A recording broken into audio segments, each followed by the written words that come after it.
From the national newsroom of the Canadian Press, I'm Lisa Laporte.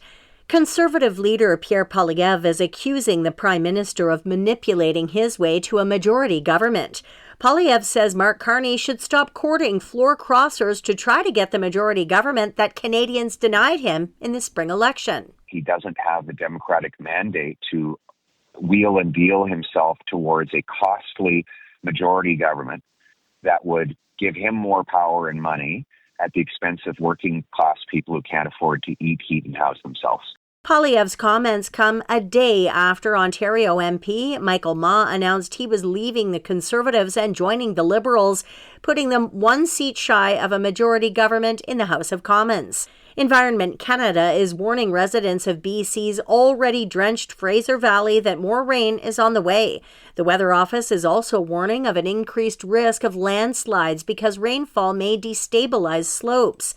An academic summit being held in Ontario this weekend is being called an attack on the history of the Métis Nation.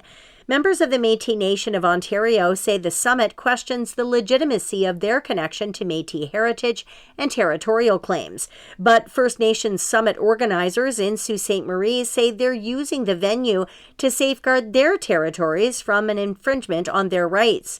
The Unmaking of Métis Claims in Ontario Forum is set to hear from academics who researched claims by the Métis Nation of Ontario and questioned the nation's 6 new communities, which were recognized by the province in 2017. The latest batch of photos from the Jeffrey Epstein estate released by U.S. House Democrats include images of President Donald Trump, former President Bill Clinton, and other famous faces alongside the late convicted sex offender.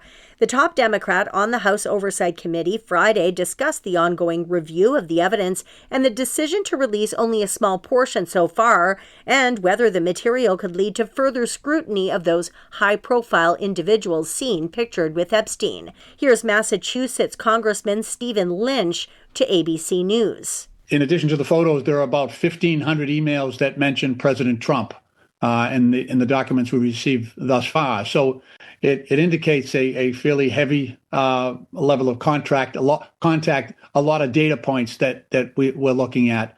The Justice Department now has 1 week left to comply with the law signed by Trump to release the full Epstein files.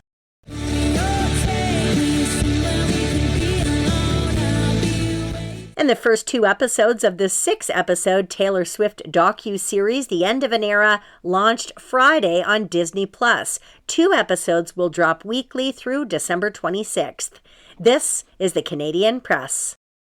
In sports, Canada and the U.S. will clash in women's hockey for the last time before February's Winter Olympics in the rivalry series finale tonight in Edmonton. The U.S. took the series with 3 straight wins, including Game 3 this week in Edmonton. Canadian goaltender and Renee Desbiens says the team can bounce back. We know this group can do so much better and play with so much more pride than we did, so we're going to focus on that moving forward. Canada opens defense of its Olympic gold medal on February 5th against Finland in Milan, Italy.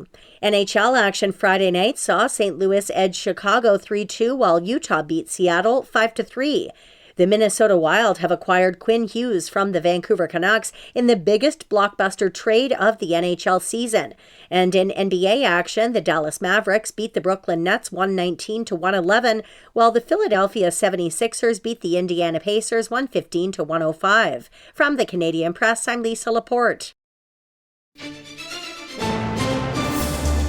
Thanks for listening. Don't forget to follow and subscribe.